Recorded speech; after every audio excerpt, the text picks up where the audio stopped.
घायल और बीमार अंग्रेजों की सेवा कर रहे थे गांधी जी, वो भी दक्षिण अफ्रीका में।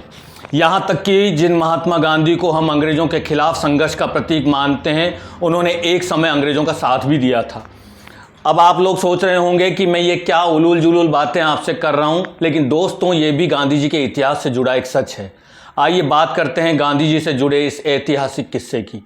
साल 1906 में दक्षिण अफ्रीका में जूलू जनजाति पर अंग्रेजों ने पोल टैक्स लगा दिया था। मतलब जो भी अफ्रीकी अश्वेत यानी काला है, उस हर व्यक्ति को 1 पाउंड ब्रिटिश सरकार को देना होगा। इस वक्त गांधी जी अफ्रीका में ही थे। यूं तो गांधी जी 1915 में भारत आए थे, 21 साल तक तो वो दक्षिणी अफ्रीका में ही रहे थे। तो साहब, अश्वेत लोगों पर अफ्रीका में जब ब्रिटिश सरकार के इस टैक्स का जमकर विरोध होने लगा, इस वक्त जूलू जनजाति का क्रांतिकारी नेतृत्व वहां के स्वतंत्रता सेनानी बाम्बाथा कर रहे थे। अफ्रीकी जूलू क्रांतिकारियों ने हथियार तक उठा लिए थे अंग्रेजों के खिलाफ।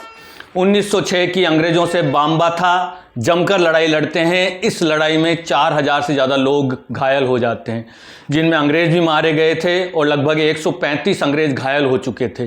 तब घायल अंग्रेजों की मदद के लिए आगे आए गांधी जी।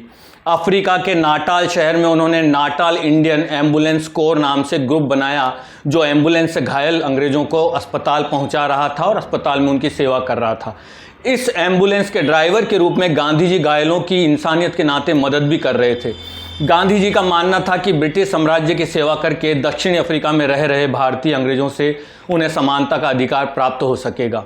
जूलू विद्रोह में अंग्रेजों का साथ देने के कारण ब्रिटिश सरकार ने गांधी जी को जूलू वॉर मेडल से भी सम्मानित किया था। यह समय उनके जीवन का वो दौर था जब वो अंग्रेजों के साथ थे, लेकिन बाद में गांधी जी का ब्रिटिशर से विश्वास उठ गया था और वे एक अहिंसावादी आंदोलन के तहत भारत में अंग्रेजों का विरोध करने लगे।